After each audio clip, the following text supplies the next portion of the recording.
Bismillahirrahmanirrahim. Assalamu alaikum. In this video we will study exercise 1.6 of our book जिसमें हम पढ़ेंगे how to build an argument using rules of inference. Let's say we are given with some argument जिसमें हमें कुछ premises and some conclusion given है. हमने check करना है कि ये जो हमें argument given है is that valid or not. इसकी validity चेक करने के लिए हम help लेंगे rules of inference के. हमें एक आर्ग्यूमेंट गिवन है जिसमें हमें प्रेमिसेस गिवन है it is not sunny this afternoon and it is colder than yesterday. Second premise we will go swimming only if it is sunny. Next one if we do not go swimming then we will take a canoe trip and the last one is if we take a canoe trip then we will be home by sunset. ये कुछ हमें premises given है. On the basis of this premises हमने conclusion draw किया we will be home by sunset. अब हमने check करना है कि ये हमारा गिवन आर्ग्यूमेंट वैलिड है या नहीं. In order to test this हम अपने रूल्स ऑफ इन्फेरेंस को यूज़ करेंगे. वो 8 रूल्स यूज़ करेंगे जो हमने अपने प्रीवियस लेक्चर में पढ़े थे. अब अपनी वैलिडिटी को चेक करने के लिए हम ये काम करते हैं कि हम अपने प्रीमिसेस से स्टार्ट करते हैं और कुछ डिफरेंट रूल्स अप्लाई करते हैं. अगर हम रूल्स अप्लाई करते सम हाउ अपनी कंक्लूजन ड्रॉ कर लेते हैं तो इसका मतलब है जो हमारा आर्ग्यूमेंट है that is a valid argument और हमने with the help of some rules हमने उसको validate किया है. Let's take an example. हमें given है if today is Tuesday then I have a test in mathematics or economics. If my economics professor is sick I will not have a test in economics. उसके बाद हमें given है today is Tuesday and my economics professor is sick therefore I have a test in mathematics. अब यहाँ पे हमें जो argument given है हमारा टास्क ये है हम अपने प्रेमिसेस आइडेंटिफाई करें और अपना कंक्लूजन आइडेंटिफाई करें. One of the best way to identify आप अक्सर चेक करो जो आपका लास्ट सेंटेंस होता है जो लास्ट प्रोपोजिशन होती है.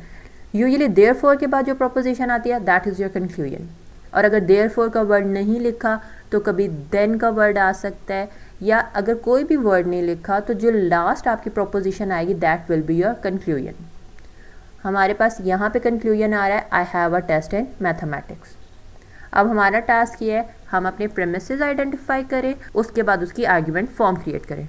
तो हम अगर चेक करें हमारा पहला प्रेमिस क्या होगा. Let's start reading the statement. If today is Tuesday then I have a test in mathematics और economics. Till this point this is my first premise. उसके बाद आप चेक करो if my economics professor is sick then I will not have a test in economics. यहाँ तक मेरा second premise आ गया. उसके बाद आप चेक करो today is Tuesday and my economics professor is sick full stop. This is your third premise. So इस आर्ग्यूमेंट में हमें टोटल 3 प्रेमिस गिवन है और लास्ट देयरफॉर के बाद जो भी स्टेटमेंट है that is our conclusion. Let's create the argument form. अब आर्ग्यूमेंट फॉर्म के लिए मेरे प्रेमिस के अंदर जितने भी प्रोपोजिशन है हर इंडिविजुअल प्रोपोजिशन को मैं किसी वेरिएबल के साथ रिप्रेजेंट करूँगी अपने ऑपरेटर रिप्रेजेंट करूँगी and I will create my argument form. आप चेक करो मेरे पहली स्टेटमेंट क्या है. इफ़ टुडे इज़ ट्यूसडे मेरा प्रोपोजिशन है टुडे इज़ ट्यूसडे. अब मैं इसको रिप्रेजेंट कर दूँगी टी के साथ. उसके बाद आ गया then I have a test in mathematics और इकोनॉमिक्स. ये पूरा एक कंपाउंड प्रोपोजिशन है. ये जो और अंदर गिवन है दिस इज़ योर ऑपरेटर. इसका मतलब है मैं 2 प्रोपोजिशंस बनाऊंगी. मेरी पहली प्रोपोजिशन आ जाएगी I have a test in a mathematics उसको रिप्रेजेंट कर दिया एम के साथ. नेक्स्ट प्रोपोजिशन आ जाएगी I have a test in economics इसको रिप्रेजेंट कर दिया ई के साथ. आप सिंपल इकोनॉमिक्स का वर्ड नहीं लिख सकते बिकॉज अगर इकोनॉमिक्स लिख रहे हो तो वो प्रोपोजिशन नहीं है. हमें एक कंप्लीट प्रोपोजिशन शो करनी है. हमने पहले प्रेमिस के ऑल प्रोपोजिशन शो कर दिए. अब नेक्स्ट प्रेमिस की बात करते हैं. If my economics professor is sick मैंने इसको रिप्रेजेंट कर दिया एस के साथ. I will not have a test in economics हमने ये ऑलरेडी बता दिया I have a test in economics. ये कोई नई प्रोपोजिशन नहीं है सिंपल निगेशन है. So there is no need to create another variable. उसके बाद आ गया today is Tuesday already represent कर चुके हैं and my economics professor is सिक इसको हमने एस के साथ रिप्रेजेंट किया. Therefore I have a test in mathematics again हम इसको m के साथ रिप्रेजेंट कर चुके हैं. हमने ऑल डिफरेंट प्रोपोजिशंस को डिफरेंट वेरिएबल्स के साथ रिप्रेजेंट कर दिया. Now let's create the premises. हमारा पहला प्रेमिस आ जाएगा t इम्प्लाई m और e.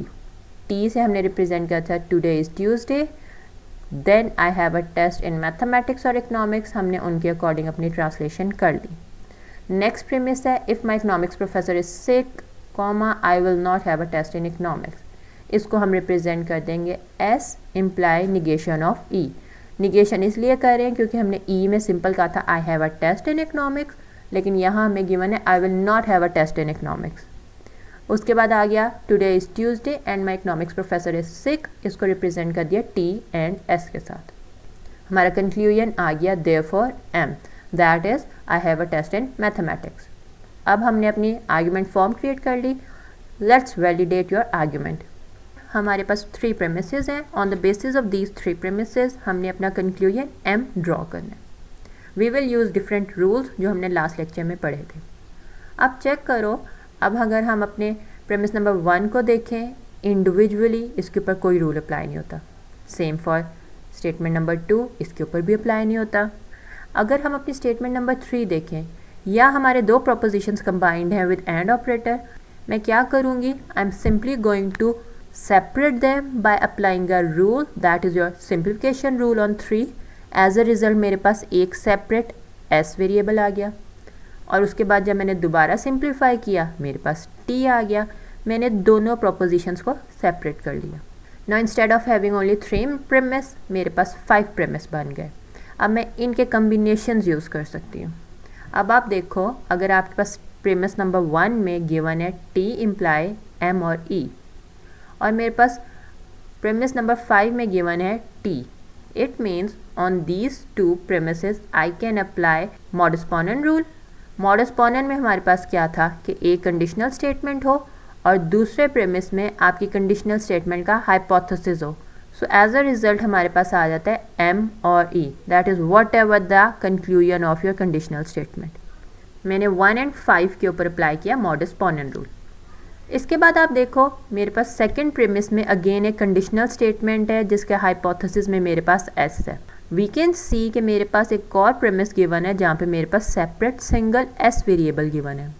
So again on 2 and 4 I can apply modus ponens rule.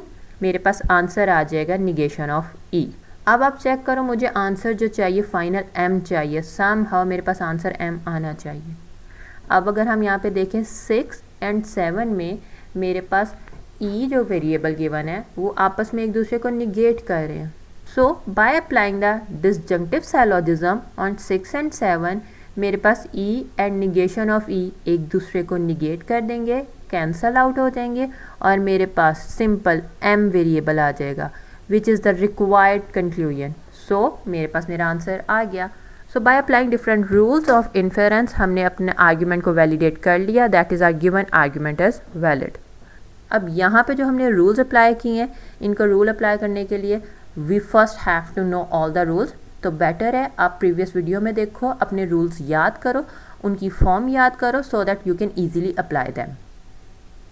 Let's take another example. We are given with the argument, it is not sunny this afternoon and it is colder than yesterday.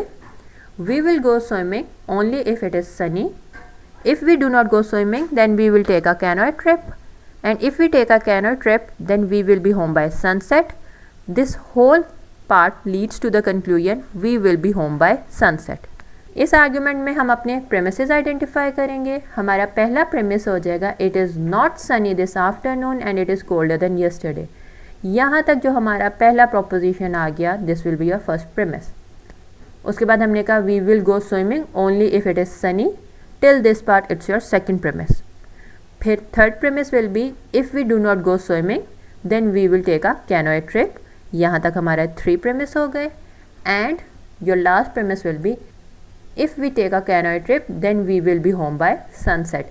इस argument में हमें total 4 premises given है जो एक conclusion को lead कर रहे हैं, that is we will be home by sunset. In order to check कि आपका आर्ग्यूमेंट वैलिड है कि नहीं, हमारा पहला टास्क ये होता है कि हम अपने आर्ग्यूमेंट की आर्ग्यूमेंट फॉर्म जनरेट करते हैं। In order to do this हम ये टास्क करेंगे कि हमारे प्रेमिस के अंदर जितने भी प्रोपोजिशंस हैं हम उनको वेरिएबल्स के साथ रिप्रेजेंट करेंगे। सो लेट्स से हमारा पहला प्रोपोजिशन क्या आएगा, it is not sunny this afternoon. हमने इसको रिप्रेजेंट करना है। हमने किया कि हमने कहा it is Sunny this afternoon और उसको हमने रिप्रेजेंट कर दिया पी के साथ। इसके बाद आप चेक करो हमारा नेक्स्ट आता है it is colder than yesterday. हमने इस पर्टिकुलर को रिप्रेजेंट कर दिया क्यू के साथ। उसके बाद हमारा आ जाएगा वी विल गो स्विमिंग, ये हमारा न्यू प्रोपोजिशन है, इसको हमने रिप्रेजेंट कर दिया आर के साथ। उसके बाद आप चेक करो only if this is an operator, हमारा नेक्स्ट प्रोपोजिशन आ जाएगा इट इज़ सनी, इसको हमने ऑलरेडी पी के साथ रिप्रेजेंट कर दिया, तो इसका मतलब है we do not need any new variable. उसके बाद मूव ऑन करते हैं, हमारे पास आ गया we do not go swimming. आप चेक करो हमने वी विल गो स्विमिंग को ऑलरेडी रिप्रेजेंट कर दिया, यहाँ पे हम सिंपल क्या करें, ऑलरेडी गिवन प्रोपोजिशन की निगेशन करें। So we will not create any other new variable, हम ऑलरेडी जो डिफाइंड आर है उसी को यहाँ यूज़ करेंगे। इसके बाद हमारे पास आ गया next, that is we will take a canoe trip, हमने उसको रिप्रेजेंट कर दिया एस के साथ। उसके बाद हमारे पास आ रहा है and if we take a canoe trip, अब अगेन हमारा रिप्रेजेंट हो चुका है एस के साथ। हमारे पास आ रहा है नेक्स्ट जो न्यू प्रोपोजिशन है that is we will be home by sunset, और इसको हम रिप्रेजेंट कर देंगे टी के साथ। हमने अपने सामने और प्रोपोजिशंस को रिप्रेजेंट कर दिया, और लास्ट में हमारे पास आ रहा है lead to the conclusion, that is हमारे प्रेमिसेस के अंदर जितने भी प्रोपोजिशन थे उनके बेस पे हमने कंक्लूजन ड्रॉ किया, और वो कंक्लूजन है we will be home by sunset. अब चेक करो हमने उसको ऑलरेडी टी के साथ रिप्रेजेंट कर दिया, इसलिए हमारा कोई न्यू वेरिएबल नहीं आएगा। हमने अपना पहला स्टेप परफॉर्म कर लिया, हमने अपने ऑल न्यू प्रोपोजिशंस को डिफरेंट वेरिएबल्स के साथ रिप्रेजेंट कर दिया। अब हमारा नेक्स्ट टास्क ये है, हम अपने प्रेमिसेस बनाएंगे।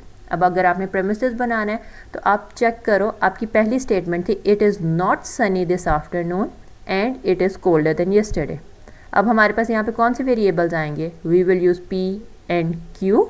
हमारे पास पहला प्रेमिस आ जाएगा निगेशन ऑफ पी, बिकॉज हमारी गिवन स्टेटमेंट में निगेशन थी और जब हम रिप्रेजेंट कर रहे थे पी तो वहाँ हमने निगेशन नहीं ली थी, तो हमारा आ गया negation of P and Q.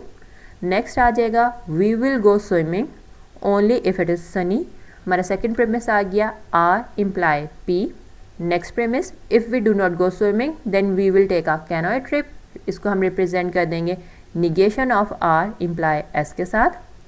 And if we take a canoe trip then we will be home by sunset, इसको हम रिप्रेजेंट कर देंगे प्रेमिस को एस इम्प्लाई टी के साथ।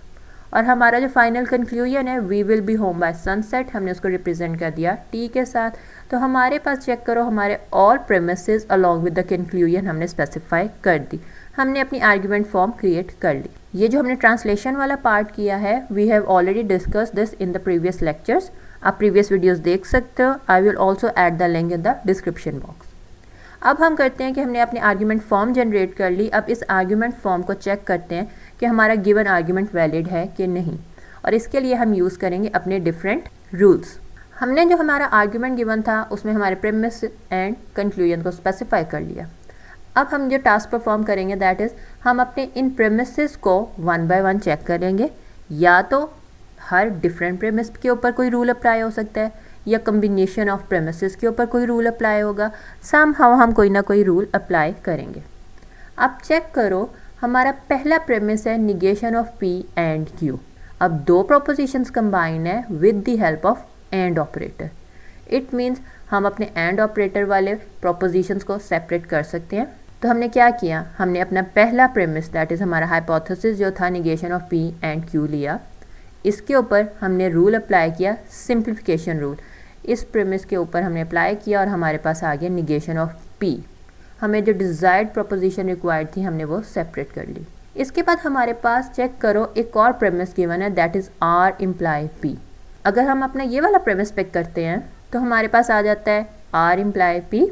अब हम अपने already given these four premises along with the new one generated, ये जो हमारी सेकंड स्टेटमेंट आई है, इन सब को यूज़ कर सकते हैं अपना फर्दर कंक्लूजन चेक करने के लिए। अब आप यहाँ चेक करो हमारे पास निगेशन ऑफ पी है और एक हमारे पास प्रीमिस है आर इम्प्लाई पी। यहाँ पे हम क्या करें, एक कंडीशनल स्टेटमेंट है और दिस पी जो भी आपका कंक्लूजन था हमारे पास एक और प्रीमिस में उसकी निगेशन है। तो याद करो हमने एक रूल पढ़ा था that is modus Tollens rule. Modus Tollens rule में हमने क्या कहा था कि अगर आपके पास कंडीशनल स्टेटमेंट में जो भी कंक्लूजन गिवन है अदर प्रीमिस में अगर आप उसके पास निगेशन है, सो एज अ रिज़ल्ट हमारे पास आ जाएगा निगेशन ऑफ योर हाइपोथेसिस। यहाँ जो आर था उसकी निगेशन आ गई, तो हमने 2 and 3 के ऊपर अप्लाई किया मॉडस टॉलन रूल।